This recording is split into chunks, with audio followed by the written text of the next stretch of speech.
Say, bro, weird question, but where you at? Where you at? I ask that because most of us are not mentally in the same moment as the person that we're talking to, or in essence, the place where our feet are.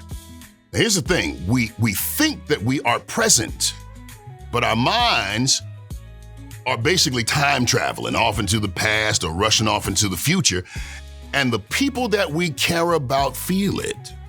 So, I got a cheat code for you. If you want to be that guy, the one who makes everybody somehow feel seen, heard, and understood, it's a lot of pressure. It's a lot of attention. Men are going to want to be like you, and women are going to want to be with you. And if you're in Atlanta, it's going to be vice versa. But all I'm saying is, if you still want to know, let me put you on game. Driven by purpose, walking God's plan. You're looking at a certified man.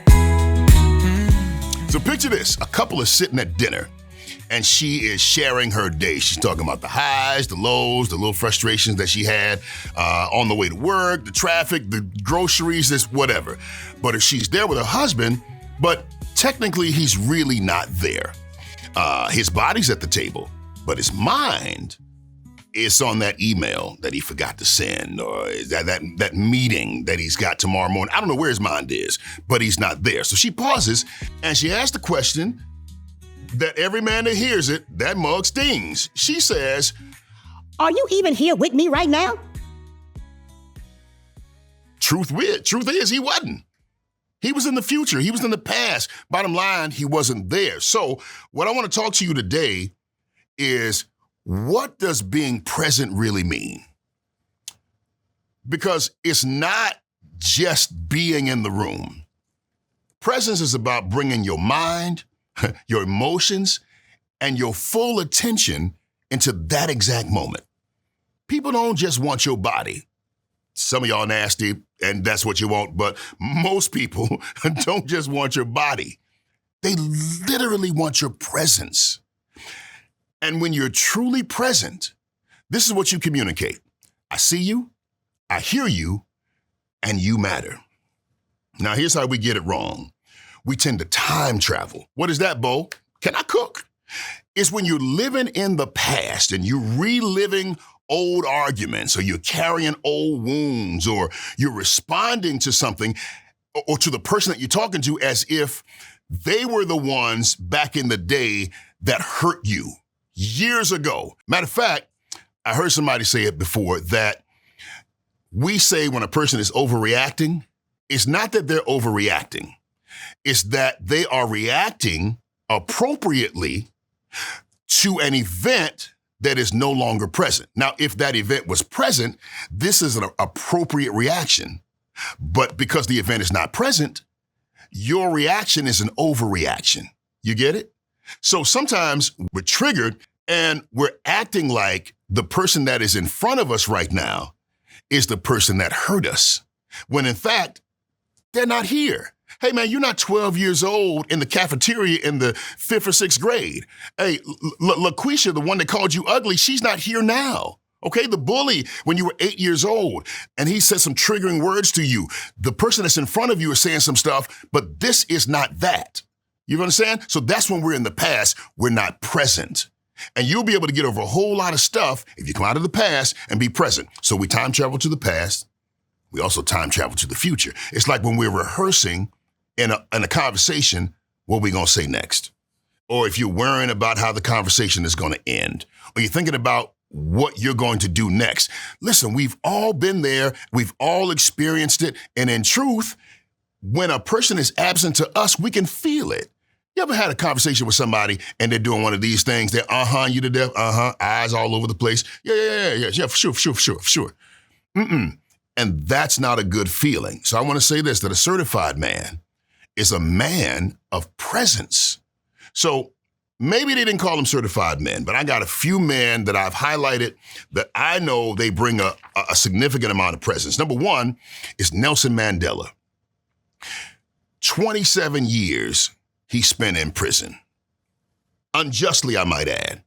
But he walked out with dignity, class, poise, and the people that met him, they would often say he had this uncanny ability to make you feel like you were the most important person in that room. As a matter of fact, Bill Clinton said when he met Mandela and he spoke to him, it was like nobody else existed. Yo, that's presence. That's power without force. That's leadership without arrogance. Presence. The other one, Denzel Washington. Now, people talk about Denzel for his talent. They talk about him for his good looks. Dude is smooth, but his true magnetism comes from his focus. When Denzel locks in, oh, he locks in. You hear me? Denzel gonna lock in. Matter of fact, he does method acting. He actually becomes the character. Training day was tough for him. He couldn't even stay at home. He didn't stay at home because who he had to become in order to do that role, he didn't want to expose his wife to that version of him. So he locks in, but he does the same thing when he's having a conversation with you. He gives you eye contact. He gives you stillness. He gives you gravitas. So it makes women, make them feel some type of way, make them swoon, make men, when they're around him, feel really respected. And when you're with Denzel, so I'm told, you feel like you're the only one in the room. That's presence. Muhammad Ali. So Muhammad Ali, I am the greatest. Muhammad Ali, the champ, had charisma for days. He had swagger. He had wit. He had rhythm. He had woo.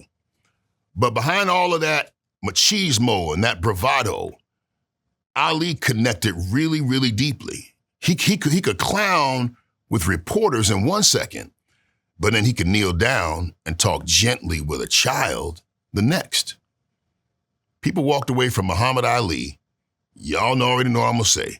He made me feel like I mattered, like I was the only one in the room. Yo, that's presence, okay? Hope y'all tracking.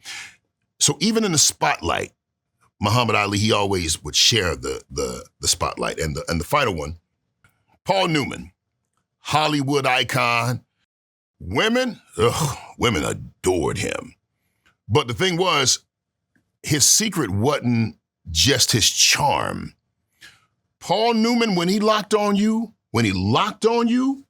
he gave you his attention. Again, you felt like you was the only person in the world. His wife, Joanne Woodward, of 50 years, she said that Newman made her feel, what did she say? Made her feel like he chose her every day. Whew, 50 years? And you say this about your husband? He made me feel like I was chosen every single day. So in a world of flashing cameras, paparazzi, he had a presence that made everybody's bond that came into contact with him feel sacred. Family, that's presence. So when you give undivided attention, it creates intimacy. And I know, and I'm saying this for men, it's for women, but it does create a moment where people feel close to you. That's intimacy, undivided attention. So why does presence really matter? What is it that we learn from these men that many of us really don't have? That presence is the great equalizer. It doesn't matter if you're leading nations, if you're starring in films, if you are fighting in the ring, or you are adequately loving your spouse. Presence is what makes you unforgettable. Presence is what makes people trust you. It makes people follow you. Presence makes people love you. So how do you be present? You want this skill set, don't you? Of course you do. How do we build it? I got 5 tools that every certified man and those that are on their way to being certified man that you can practice. Number 1 is you take the 5-second breath check. What that means is in a conversation, before you respond, take a long, slow, deep breath. It brings you present. Number 2, reflective listening, they call it, but I'm calling it mirroring. It's like you repeat back what you heard somebody say. So in essence, they say something to you and you say, so what I'm hearing is ... and you repeat what they said. That's how you remain present. one of my favorites is the curiosity switch. That's when you're not being all judgmental, but you're rather replacing judgment with curiosity. Like, what's making them feel this way? Like, what made him respond to me like that? Wonder what kind of day he had. You know what I'm saying? So that brings you to the moment. Because sometimes when people say something to us, we take it personally and we take it back to the filter of our own experiences. Man, the last time somebody said something like that to me, man, whatever. Number 4 is time travel awareness. This is a good one. So when your mind is drifting, put a definition on it. That's the past. That ain't going on right now. I'm in the future. I need to be, hey, come back. I need to be in the present.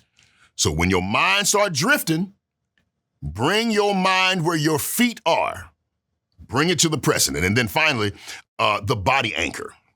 So what it is you're going to place your hand lightly on your chest or on your thigh and just tap it. Just tap it and remind yourself to be here. Just tap it. Even in your mind, you can say, be here. One thing that I do is I might wiggle my toes in my shoes. And it reminds me that I'm here. I'm not there. I'm here. So why are we talking about all this, Bowe? Because presence is one of the most powerful gifts that you, my brother, can bring to the world in any given moment is your presence. Matter of fact, you may even say it's such a powerful gift, that's why it's called the present. And the truth is, people don't need a perfect version of you. They need a present version of you. Your children don't need a perfect version of you. They need a present version. Your wife doesn't need a perfect, despite what she says. She needs a present version of you. And then when you show up fully, hey bro, you build trust. And when you build trust, you create safety. And then you're able to connect on a level that truly, truly lasts. So be that guy. Commit to being that guy, to be present. Matter of fact, let me give you a challenge. In one conversation a day, I want you to practice presence. Just one. And I think you're going to be surprised how much stronger your relationships are going to become when you just simply show up fully, right here, right now. Be present. Make sense? All right. Hey, till next time, hey bro, keep doing the work. Whatever you do, don't just be a man. Be a certified man. All right? Man up. Driven by purpose, walking God's plan. You're looking at a certified man.